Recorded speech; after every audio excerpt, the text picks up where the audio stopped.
Hello everyone, welcome back to my channel Mukti's cooking world. আজকে আমি আপনাদেরকে আমের টক মিষ্টি ঝাল আচার তৈরি করে দেখাবো। তৈরি করা খুবই সহজ, আর এই আচারটা কোনো ধরনের রোদে দেওয়ার ঝামেলা ছাড়াই প্রায় 1 বছর পর্যন্ত আপনারা সংরক্ষণ করেও খেতে পারবেন। তো আমি আশা করছি আপনাদের কাছে আমার আজকের এই ভিডিওটা ভালো লাগবে। তো চলুন দেখে নেওয়া যাক কীভাবে এই মজাদার আচারটা তৈরি করতে হয়। এর জন্য প্রথমেই আমি আমগুলোকে কেটে নিব।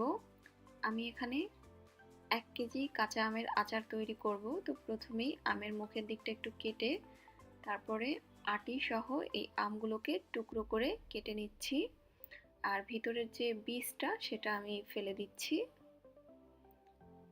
এখন এক একটা অংশকে আমি 3 টুকরো করে কেটে নিচ্ছি। কেটে নেওয়ার পরে এই অংশগুলোকে আমি একটু হালকা করে কেচে নিব, মানে খোসার দিকটা খুবই হালকা করে একটু ছুরির সাহায্যে কেচে নিচ্ছি, এতে করে মশলাটা ভিতরে খুব ভালোভাবে ঢুকে। তো এভাবে আমি সবগুলো আম কেটে নিয়েছি। আমগুলো কেটে নেওয়ার পরে এখন এর মধ্যে আমি দিয়ে দিচ্ছি 1 টেবিল চামচ পরিমাণ লবণ, দিয়ে দিচ্ছি 1 চা চামচ পরিমাণ হলুদের গুঁড়ো, আর দিয়ে দিচ্ছি 1 চা চামচ পরিমাণ মরিচের গুঁড়ো। এখন এই সব কিছুকে খুব ভালোভাবে একটু টস করে করে মিশিয়ে নিচ্ছি।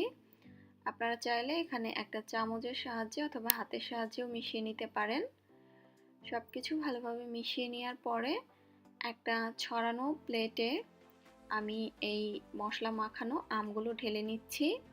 নিয়ে এই আমের টুকরোগুলোকে ফ্যানের নিচে আমি 2 থেকে 3 ঘন্টার জন্য রেখে দিব, যাতে করে এই আমের টুকরোর সাথে মশলাগুলো খুব ভালোভাবে লেগে শুকিয়ে যায়। আপনারা চাইলে 2 ঘন্টার জন্য রোদেও দিতে পারেন, তবে আমার মতো যাদের কাছে রোদের ব্যবস্থা নেই তারা ফ্যানের নিচে রেখেও এটাকে শুকিয়ে নিতে পারবেন। এটা 2 ঘন্টার জন্য শুকাতে থাক। চুলায় আমি একটা হাঁড়ি বসিয়ে নিয়েছি। এখন এর মধ্যে আমি দিয়ে দিচ্ছি 1 কাপ পরিমাণ সরিষার তেল। আমি 1 কেজি আমের জন্য এখানে 1 কাপ সরিষার তেল ব্যবহার করছি। আমের পরিমাণ বুঝে সরিষার তেলটা আপনারা বাড়িয়ে কিংবা কমিয়েও নিতে পারবেন। তেলটা যখন কিছুটা গরম হয়ে আসবে ওই পর্যায়ে এর মধ্যে আমি দিয়ে দিচ্ছি 1 টেবিল চামচ পরিমাণ হালকা ক্রাশ করে নেওয়া 5 ফোড়ন। 5 ফোড়নটাকে আমি জাস্ট ভাজিনি, ভাজা ছাড়াই হালকা একটু থেতলে নিয়েছি। এখন তেলের মধ্যে সামান্য একটু ফোড়ন দিয়ে নেওয়ার পরে এর মধ্যে আমি দিয়ে দিচ্ছি 1.5 টেবিল চামচ পরিমাণ রসুন বাটা, আর দিয়ে দিচ্ছি 1.5 টেবিল চামচ পরিমাণ সাদা সরিষা বাটা। আপনারা চাইলে এখানে কালো সরিষা বাটাও ব্যবহার করতে পারবেন, তবে চেষ্টা করবেন যে কোনো ধরনের একটা সরিষা বাটা এখানে অবশ্যই ব্যবহার করার জন্য। এতে করে আচারের টেস্টটা অনেক বেশি ভালো আসে, আর সাথে খুব সুন্দর একটা ফ্লেভারও আসে। রসুন আর সরিষাটাকে হালকা একটু ভেজে নেওয়ার পরে এখন আমি যে আমটা ফ্যানের নিচে 2 ঘন্টার জন্য শুকাতে দিয়েছিলাম সেই আমগুলো কিন্তু দেখেন খুব ভালোভাবে মশলাগুলো আমের টুকরোর সাথে শুকিয়ে গিয়েছে। এখন আমের টুকরোগুলো তেলের মধ্যে দিয়ে দিলাম। দিয়ে এখন তেলের মধ্যে এই আমের টুকরোগুলোকে আমি 5-6 মিনিট একটু হালকা ভেজে নিব।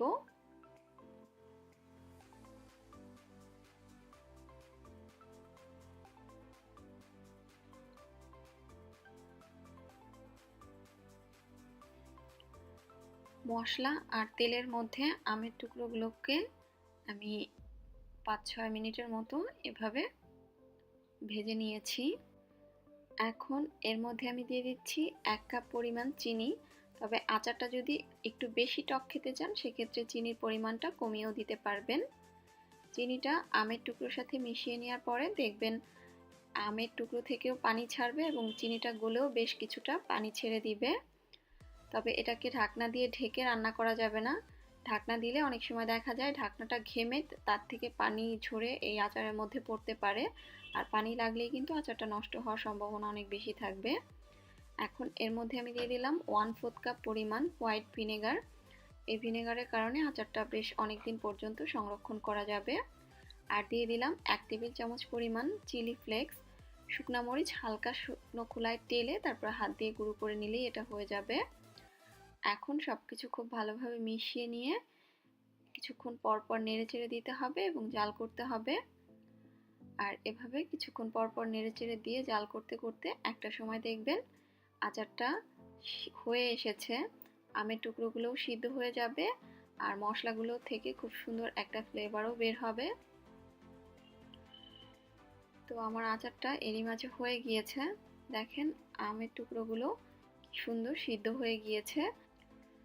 যখন দেখবেন আমের টুকরোগুলো খুব সুন্দরভাবে সিদ্ধ হয়ে যাবে এবং আচারের কালারটাও চেঞ্জ হয়ে যাবে আর আচারটা থেকে খুব সুন্দর একটা ফ্লেভারও আসবে, তেলটা এভাবে উপরে উঠে আসবে, ওই পর্যায়ে বুঝতে হবে আচারটা হয়ে গিয়েছে। তো আমার আচারটা হয়ে গিয়েছে। এখন আমি চুলার জালটা বন্ধ করে দিচ্ছি। চুলার জালটা বন্ধ করে নেওয়ার পরে এই আচারটাকে আমি এভাবে ঢাকনা ছাড়া খোলা অবস্থায় রেখে দিব নর্মাল তাপমাত্রায় পুরোপুরি ঠান্ডা হয়ে যাওয়া পর্যন্ত। আচারটা যখন পুরোপুরি ঠান্ডা হয়ে যাবে ওই পর্যায়ে একটা কাচের এয়ারটাইট বক্সে ভরে এটাকে আপনারা নর্মাল তাপমাত্রায় প্রায় বছর জুড়ে সংরক্ষণ করে খেতে পারবেন। তো আমি আচারটা পুরোপুরি ঠান্ডা করে নিচ্ছি। তো তৈরি হয়ে গেল আমার খুবই সহজ এবং মজাদার আমের টক ঝাল মিষ্টি আচার। তো আমি আশা করছি আপনাদের কাছে আমার আজকের এই ভিডিওটা ভালো লেগেছে। ভালো লাগলে লাইক, কমেন্ট, শেয়ার করবেন এবং আরও নতুন নতুন রেসিপির জন্য আমার চ্যানেলটি সাবস্ক্রাইব করবেন।